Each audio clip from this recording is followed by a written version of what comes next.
The universe, as it turns out, has a sense of humor. A dark, twisted sense of humor that makes you want to punch it right in its metaphorical face. Oh, and the gods. They are real, and they are jerks. My name is Zorn Tavik, Supreme Commander of what's left of the Galactic Confederation fleet. That sounds impressive until you realize what's left. It consists of exactly 14 battle-damaged cruisers, 27 fighters with half their weapons systems offline, and one luxury passenger liner we have converted into a makeshift hospital ship. Commander Tavik, the Void Eaters have breached the Aurelian system's outer defense perimeter. My first officer, Kala Nix, reported as she burst into the command center.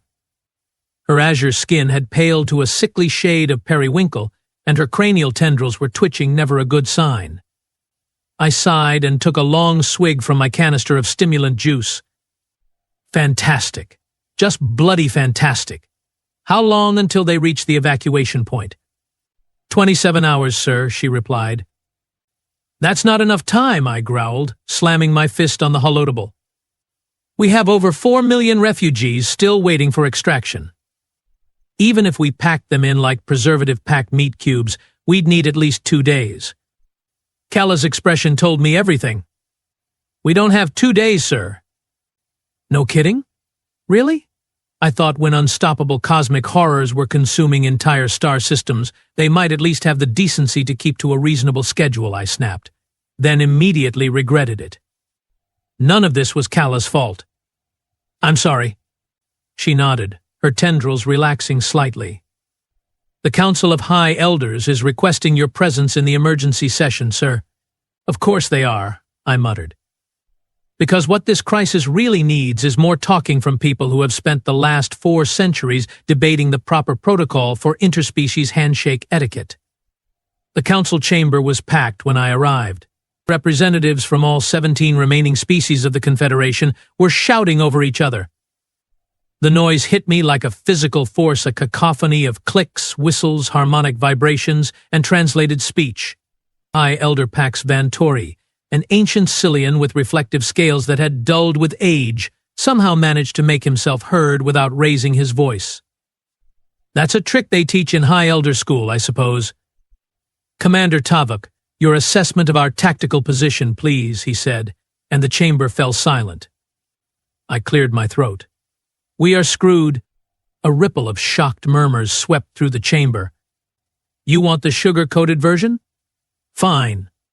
The Void Eaters have consumed 42% of Confederation space.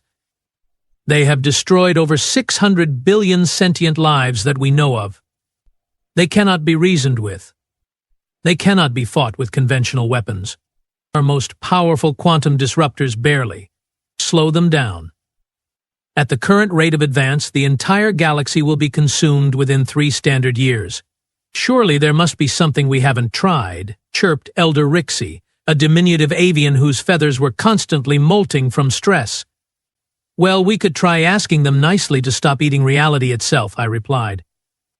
But considering they have ignored all communication attempts and seem to consider our most potent weapons as appetizers, I don't have high hopes for diplomacy. Elder Vantori's inner eyelids flickered in annoyance. Commander, this is hardly the time for sarcasm. With all due respect, Your Eminence, when facing extinction, sarcasm is one of the few luxuries we can still afford. That's when Elder Morok Thayan, the oldest and most respected member of the Council, spoke up. His species, the Vordax, were known for their photographic memories and unbroken historical records stretching back over 50,000 years. There is one option we haven't considered, he said, his deep voice barely above a whisper. The chamber went so quiet you could hear the environmental systems cycling. No, Elder Vantori said immediately. That is forbidden by the ancient compact. What option? I asked, looking between them. Elder Thane's 8 eyes blinked in sequence, a sign of grave contemplation among the Vordax. The humans. The word hit the chamber like a bomb. Several elders gasped. One actually fainted. Elder Rixie's feathers exploded off his body in a cloud of panicked molt. Are you insane? Hissed Elder Vantori.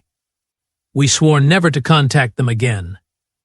After what happened on Proxima Centauri, after what they did to the Harvester fleet.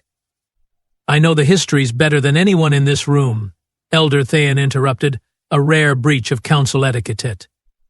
I was there, Vantori. I saw what they did. And I'm telling you, we need them now. I looked around at the terrified faces of the council. Would someone please explain what the hell you are all talking about? Humans? I have never even heard of this species. Elder Than turned his ancient eyes toward me. You wouldn't have. Every mention of them was purged from our records. Their star system is quarantined, surrounded by automated warning beacons. By decree of the Confederation and by agreement with the humans themselves, we stay away from each other. Why? I asked. Because they terrify the gods, Elder Thayan replied simply. Now, I should explain something about our culture. We don't use the word gods lightly. The Confederation recognizes 11 transcendent species that evolved beyond physical form millions of years ago. They rarely interact with mortals like us, but their power is unquestioned. They can rearrange stars, create or destroy matter at will, and bend the fundamental forces of the universe. And apparently, something about these humans scared them. The Void Eaters have already consumed 2 of the transcendent ones, Elder Thayan continued. The rest have retreated beyond the galactic rim. They have abandoned us. But the humans didn't, I guessed. No, the humans fought. And they won, though the cost was substantial. Elder Vantori slammed his ceremonial staff against the floor. This is blasphemy. The ancient compact clearly states. The compact doesn't matter anymore. Elder Thayan roared with surprising force for his age. Nothing matters if we are all dead, Vantori. The humans are our only hope. Even if we wanted to contact them, how would we? I asked. If they are quarantined. I have the coordinates, Elder Thayan said, and the emergency communication protocols. The chamber erupted again, but I tuned it out, considering our options, which were essentially none. Die now or risk contacting these mysterious humans who apparently scared the living daylights out of beings powerful enough to create solar systems. Do it, I said, cutting through the noise. Send the message. 3 hours later, I stood alone in my quarters, staring out at the stars, wondering if I'd just made the biggest mistake in Confederation history.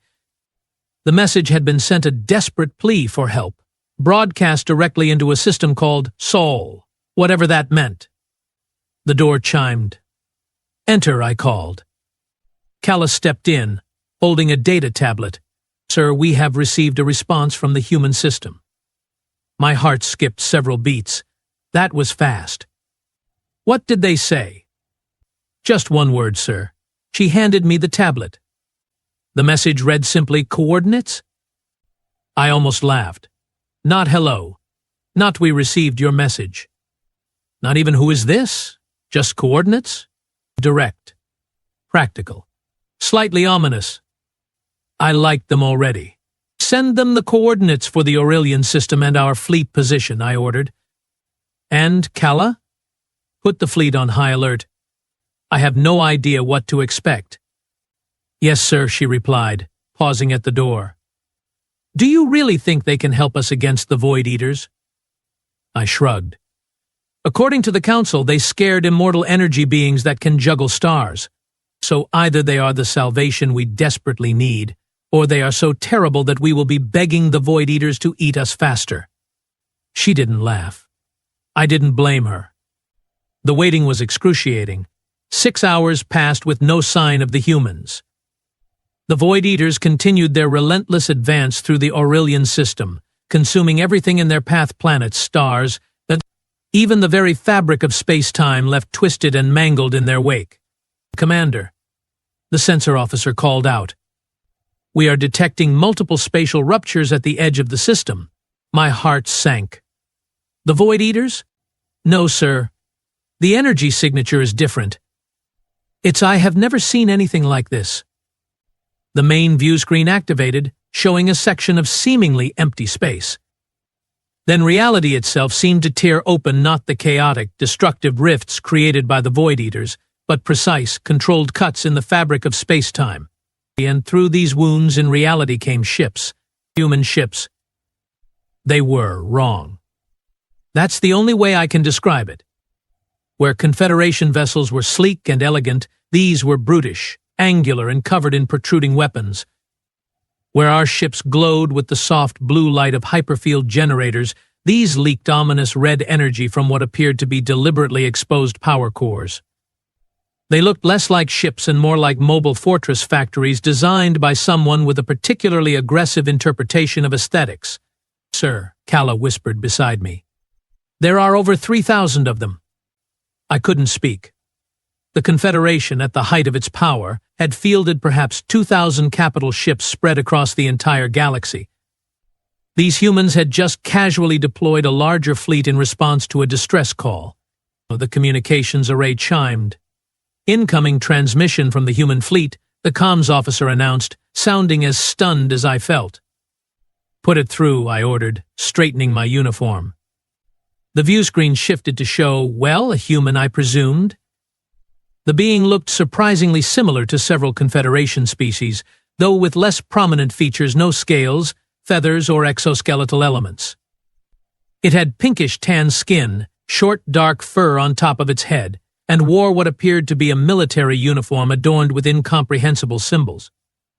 "This is Admiral Mira Yoshida of the Terran Defense Force," the human said, its voice oddly melodic. "We received your distress call. Looks like you have got a bit of a pest problem. A bit of a pest problem. Trillions dead, worlds consumed, reality itself being devoured, and the human called it a bit of a pest problem. Commander Zorn Tavik of the Galactic Confederation," I replied. "Thank you for responding to our call, Admiral Yoshida. But I must warn you, these pests have destroyed everything we have thrown at them." The human's face did something strange. The corners of its mouth turned upward, revealing rows of blunt white teeth. I would later learn this expression was called a smile, though it looked decidedly predatory. "Yeah, we figured as much, Commander. That's why we brought the big guns." The human gestured vaguely. "We have got evacuation ships ready for your civilians. Just point us to where they are gathered, and we will handle it." "Admiral," I said hesitantly, "I don't think you understand the nature of our enemy. The Void Eaters consume reality itself. They have destroyed entire star systems. Even the transcended ones, what you might call gods, flee before them." That strange smile widened on the human's face. "Gods who?" "Well, let me tell you something about gods, Commander Tavik. They bleed just like everyone else. You just need to know where to cut." A cold sensation washed down my spine. I remembered Elder Thane's words, "They terrify the gods." The human continued, "Now let's get your people to safety. Then we will introduce these Void Eaters to humanity. I think they will find us rather indigestible." And as the first wave of human ships moved toward the refugee gathering points with impossible speed, I couldn't help but wonder if we'd just replaced one horror with another. But at least these horrors were on our side. For now. "Yeah, sir," Kala said, studying a tactical display. "The human vessels are deploying some kind of, I'm not sure what to call them. They look like soldiers, but," she trailed off, squinting at the readouts.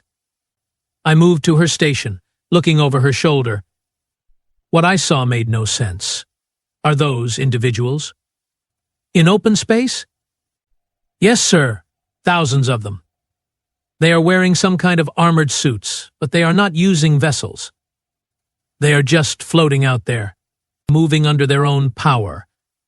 The tactical display showed swarms of tiny humanoid figures emerging from the larger human ships, propelling themselves toward the advancing edge of the Void Eaters' consumption front.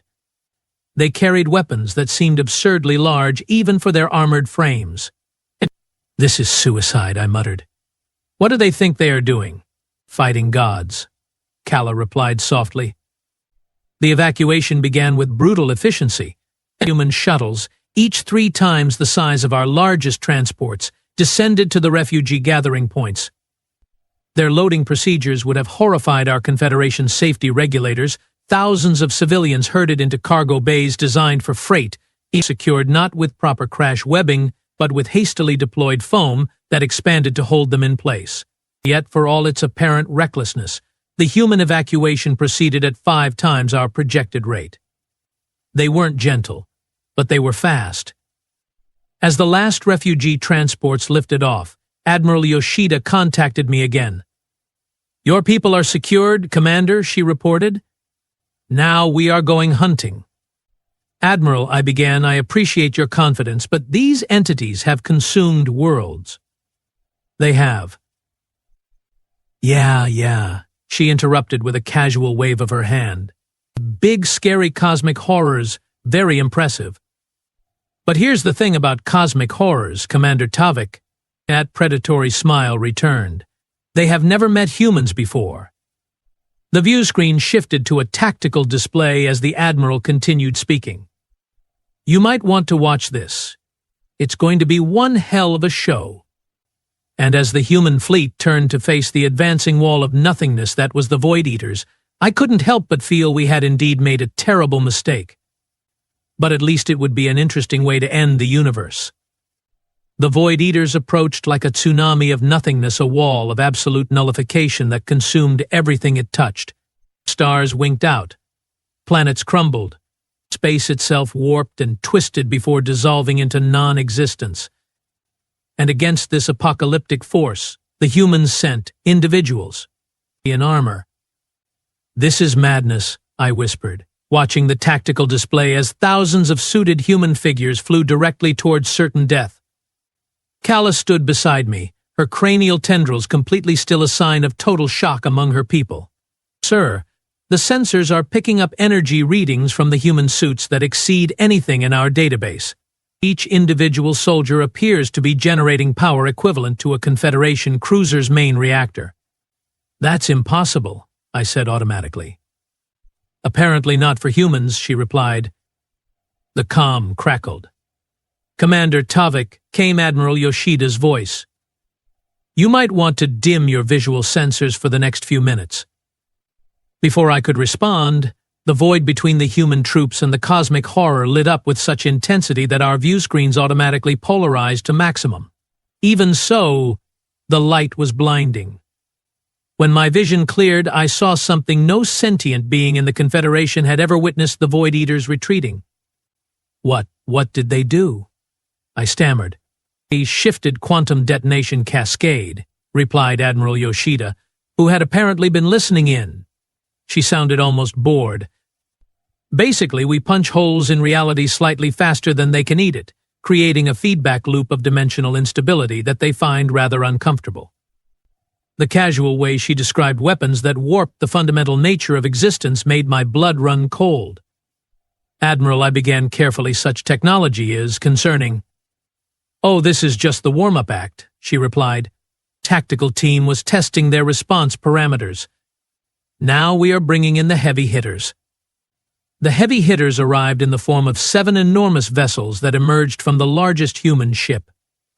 They were shaped like elongated pyramids with what appeared to be massive crystalline formations protruding from their hulls. As they moved toward the regrouping Void Eaters, I noticed something odd.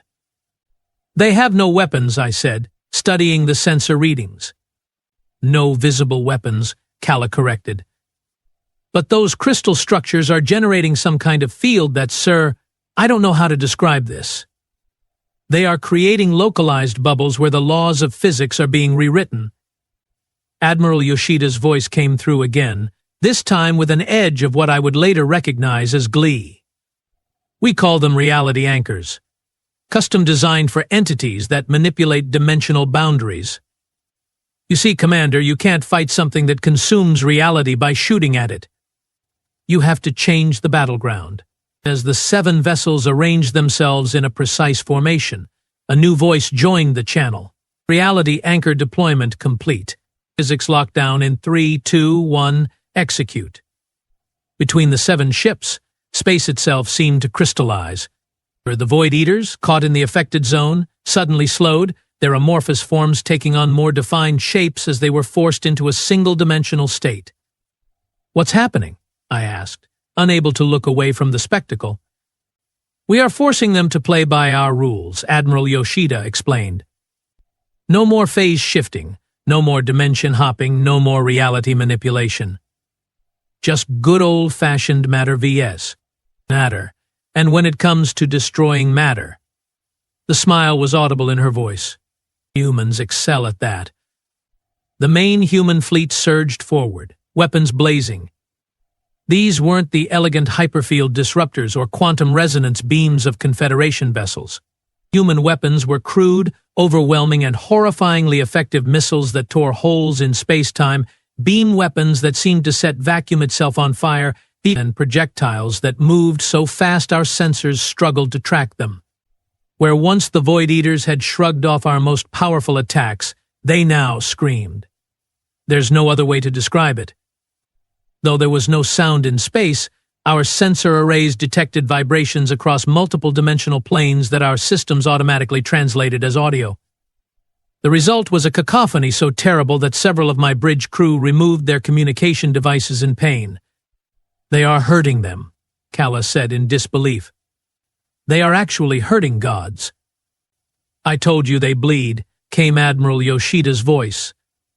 "Now we are going to find out what they are made of." Literally. A new group of human vessels moved forward, smaller, faster ships that darted around the now sluggish Void Eaters.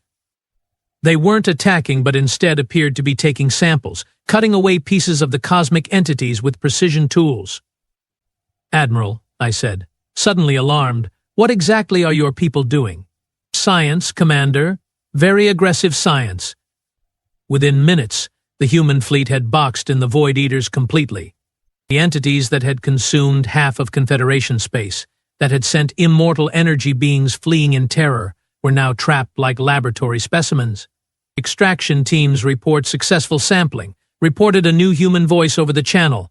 Preliminary analysis indicates exploitable biological components. Permission to proceed with weaponization? Granted, Admiral Yoshida replied. Fast-track it. I want deployment options in 1 hour. My jaw dropped. 1 hour? Admiral, Confederation research teams spend decades studying new lifeforms before even considering potential applications. The Admiral laughed a sharp, startling sound. With respect, Commander, that might explain why you were losing this war. We operate on slightly more aggressive timelines. While the research vessels worked, the rest of the human fleet continued its assault on the trapped Void Eaters. Under normal circumstances, I would have felt pity for any beings suffering such an onslaught. But these entities had consumed trillions of lives without hesitation or remorse. So instead, I watched with grim satisfaction as humanity taught cosmic horrors the meaning of fear. Commander, Kala said, drawing my attention to a new sensor reading. One of the Void Eaters is attempting some kind of communication? I shared a look with her. In all our encounters with these entities, they had never responded to communication attempts. Admiral Yoshida, I relayed, our sensors indicate one of the entities is generating communication patterns. Yeah, we are picking that up too, she replied. Probably trying to negotiate now that they are getting their incorporeal asses kicked. Typical bully behavior, all terror and domination until someone punches back. Shouldn't we at least hear what they are saying? I suggested. There was a pause before the Admiral responded. Fine. Patching it through now. What came through wasn't language as any Confederation species would recognize it. Instead, it was a series of conceptual impressions powerful enough that everyone on the bridge flinched simultaneously. Cease. Mistake. Not food. Communication error. What does that mean? Kala whispered. The next transmission clarified, though it brought no comfort. Apology. Believed galaxy uninhabited. Signal misconstrued as invitation. Verse will depart. I blinked in shock. They thought the galaxy was empty? How is that possible? The Confederation spans thousands of star systems. Not to them, Admiral Yoshida said, her voice suddenly cold. Look at the scale difference. To entities that operate across multiple dimensions and consume entire star systems, your civilizations might appear as insignificant as bacteria. They probably didn't even notice they were killing sentient beings. Recognize humans. Previous encounter. Agreement of separation. Will honor. Departing. Previous encounter? I turned to the view screen where Admiral Yoshida's face had gone expressionless. Admiral, you have encountered these entities before?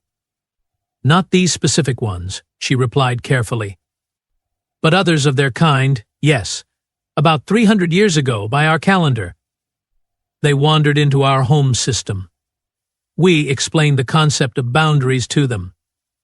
Given what I'd just witnessed of human military capabilities, I could only imagine what that explanation had entailed. So all of this, I said slowly, the trillions dead, the world's consumed, it was a misunderstanding. They didn't even know we were here? The Admiral's face hardened. Does that matter? Negligent genocide is still genocide, Commander. But she sighed. If they are willing to leave peacefully now, we won't pursue. We are not monsters. The irony of that statement, coming from a species that had just forced godlike entities to scream in pain, was not lost on me. What about the damaged sections of space? I asked. The consumed worlds and star systems? Gone, she said bluntly. Some things even we can't fix. But we can help you rebuild elsewhere. The Void Eaters, true to their word, began to retreat. The human fleet maintained its formation, weapons still trained on the entities as they accelerated toward the edge of the system. Commander, Kala said, studying the long-range sensors. They are really leaving. All of them. A cheer went up from the bridge crew, the first expression of joy I'd heard in months. But I couldn't join in. Something was nagging at me. Admiral Yoshida, I said, you mentioned you encountered these entities before. Yet Elder Theon spoke of the ancient compact, a quarantine agreement between humans and the Confederation. Are these events connected? The Admiral was silent for a long moment. That's a complicated question, Commander. One better discussed in person, I think. Once your people are settled. That non-answer told me more than any explanation could have. 3 days later, with the Void Eaters gone and the evacuation complete, I found myself aboard the Admiral's flagship for that promised conversation. The human vessel's interior was as utilitarian as its exterior, all function, minimal aesthetics, and an overwhelming sense of barely restrained power. Admiral Yoshida met me in what she called the officers' mess, apparently a communal eating space. She was smaller in person than she had appeared on the view screen, but no less intimidating. Drink? She offered, holding up a container of clear liquid. Thank you, no, my species doesn't process alcohol well. She nodded and poured herself a glass. So, the ancient compact. You want to know the real story? If you are willing to share it, I replied carefully. The Admiral took a sip of her drink. 342 years ago, we encountered our first alien species. They called themselves the Harvesters. They had a simple philosophy: resources exist to be taken, and weaker species exist to be exploited or exterminated. I know of them from our historical records, I said. They were a threat to early Confederation worlds until they mysteriously disappeared about 300 years ago, yes. The Admiral's smile was cold. They made the mistake of attacking Earth. We eliminated them. All of them. The casual way she described the annihilation of an entire spacefaring civilization sent a chill down my spine. During that conflict, she continued, we developed technologies and weapons that concerned the entities you call the transcendent ones. They reached out to us afterward, along with representatives of your early Confederation. They proposed the compact we would stay within our region of space, developing as we wished, and you would all stay away. Everyone agreed it was for the best. Because you terrify the gods, I quoted. She laughed. Is that what they told you? Flattering, I suppose. The truth is simpler. We terrify everyone because we refuse to accept limitations, even the limitation of being mortal. What do you mean? The transcendent ones achieved their state through millions of years of evolution. We were impatient. She finished her drink. Let's just say there's a reason our soldiers can generate as much power as your cruisers. We have been improving ourselves. Aggressively. I thought of the human troops in their powered armor, facing down cosmic horrors without hesitation or fear. You have been modifying yourselves? Enhancing, she corrected. Genetically, cybernetically, dimensionally.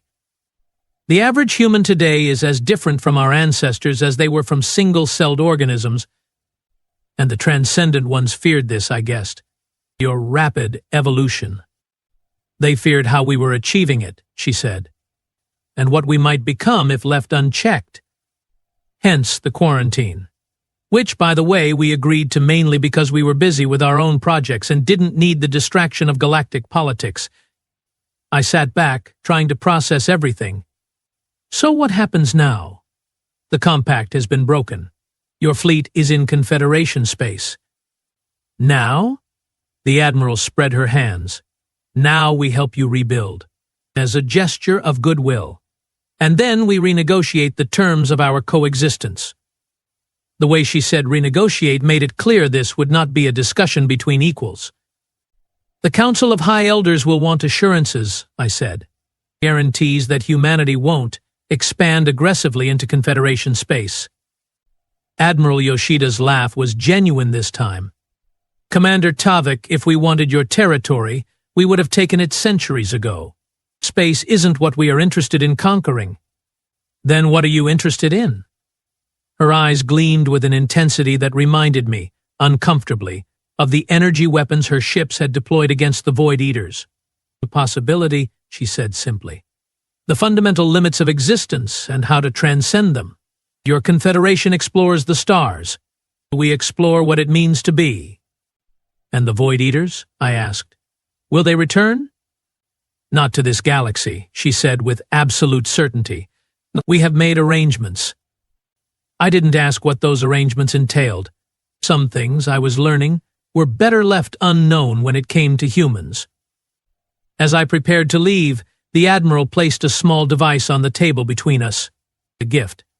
A quantum communicator tuned to our emergency frequencies. Just in case you ever need us again. I stared at the device. It represented both salvation and terrible power, the ability to call upon beings that terrified gods. Thank you, I said, taking it carefully. Though I hope we never have to use it. So do we, Commander. Her smile returned, softer now but no less unsettling. But the universe is full of horrors. It's good to have friends who are worse.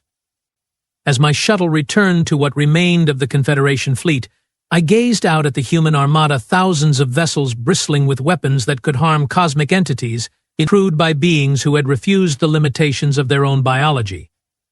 Elder Thayan had been right to be afraid. But he had also been right to call them. Sometimes, when facing monsters, you need monsters of your own. And humanity, it seemed, had perfected the art of becoming just monstrous enough to protect what they valued, without losing what made them worth saving. Gods help anyone who threatened that balance, because the humans certainly wouldn't.